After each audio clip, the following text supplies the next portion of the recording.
8월 18일 금요일 아침 말씀과 함께 주님과 함께하는 기쁨찬 매일 묵상입니다.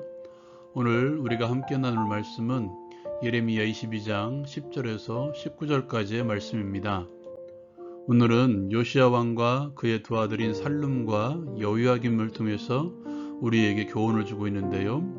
먼저 예레미야는 살룸을 통해서 이스라엘 백성들을 교훈하고 있습니다. 예레미야는 죽은 자 요시야 왕을 위해서 울지 말고 잡혀간 자 살룸 왕을 위해서 슬피 울라고 말합니다. 왜냐하면 살룸은 돌아오지 못하고 잡혀간 그곳에서 죽음을 당할 것이기 때문입니다. 예레미야는 다시 그 이후에 세워진 여호야김 왕의 악행에 대해서 우리에게 교훈해주고 있는데요. 여호야김은 형인 살룸의 뒤를 이어 왕이 된 자입니다. 그는 예굽에 의해서 왕이 된 자인데요. 예굽에 조공을 보내며 스스로는 백성들을 동원해서 왕궁을 중건한 자입니다. 문제는 백성들을 아무런 대가도 주지 않고 동원했다는 것입니다. 거기에다가 아버지인 요시야 왕의 개혁을 살룸과 함께 수포로 돌아가게 하였습니다. 하나님께서 그를 위해서 슬피 울지 말라고 말씀하시며 그는 예루살렘 문 밖에 던져지며 매장을 당할 것이라고 말씀해 주십니다. 먼저 나누고 싶은 것은 요시야 왕과 두 아들을 통한 교훈입니다. 진 에드워드가 지은 세왕 이야기라는 책이 있습니다. 다윗 왕과 사울 그리고 다윗 왕과 압살롬을 비교하며 하나님께서 세우신 진정한 리더는 어떤 사람인가 우리에게 소개해주는 책입니다. 오늘 말씀에서도 세 명의 왕이 등장하죠. 요시야 왕은 어떤 사람이었습니까? 개혁을 시작하며 율법책을 발견하고 하나님 앞에 회개하며 개혁을 펼쳐나갔습니다. 그러나 그는 전쟁을 통해서 갑자기 죽음을 맞이합니다. 그 뒤를 이어 바로 살룸이 왕으로 세움받습니다. 그에게는 기회가 있었죠. 요시야 왕의 뜻을 이어받아 개혁을 이루어가면 됩니다. 그러나 그는 엉뚱한 길로 나아갑니다. 성경은 그가 조상들의 모든 행위대로 여호와 보시기에 악을 행하였다고 기록하고 있습니다. 예레미야는 심판을 받아 애굽으로 끌려가 거기에서 죽음을 맞이하는 그를 위해서 슬피 울라고 말씀합니다. 그의 전처를 밟지 말라는 것입니다. 그 뒤를 이어 여호야김이 왕이 됩니다. 그에게는 두 가지 길이 있었죠.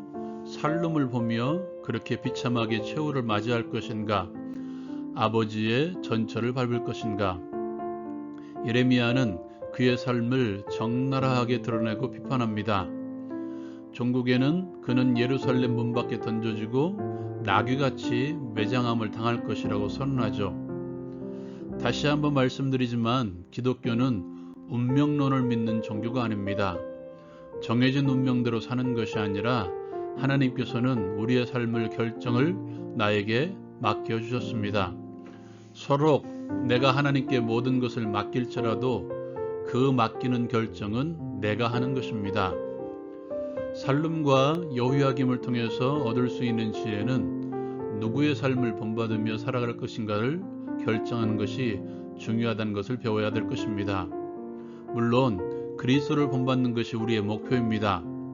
바울 사도는 내가 그리스도를 본받는 것 같이 너희는 나를 본받으라고 말합니다. 그리스도를 본받는 삶의 모델이 되겠다는 것입니다. 인생의 스승을 정하는 것, 이것이 이 두 사람을 통해서 얻을 수 있는 지혜입니다. 여러분은 그러한 사람들이 있습니까? 본받고 싶은 삶의 모델이 있습니까? 저에게도 그러한 모델이 있습니다.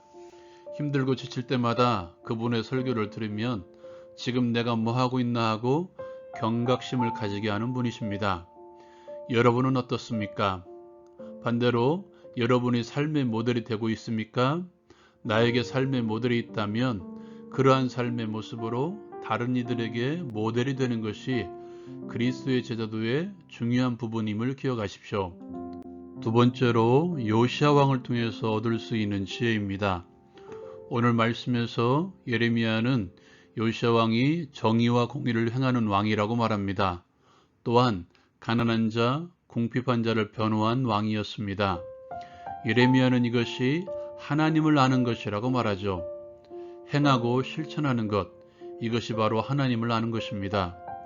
하나님의 뜻대로 모든 사람들을 대하며 하나님의 마음으로 모든 사람들을 사랑으로 대하는 것, 약자를 돌보는 것입니다. 그리스도인은 더 윤리적이어야 되며 더 실천적이어야 됩니다. 하나님께서 우리에게 제시하신 삶은 그것을 넘어서기 때문입니다. 우리 안에서만 소금이고 비치면 분명히 썩게 되어 있습니다.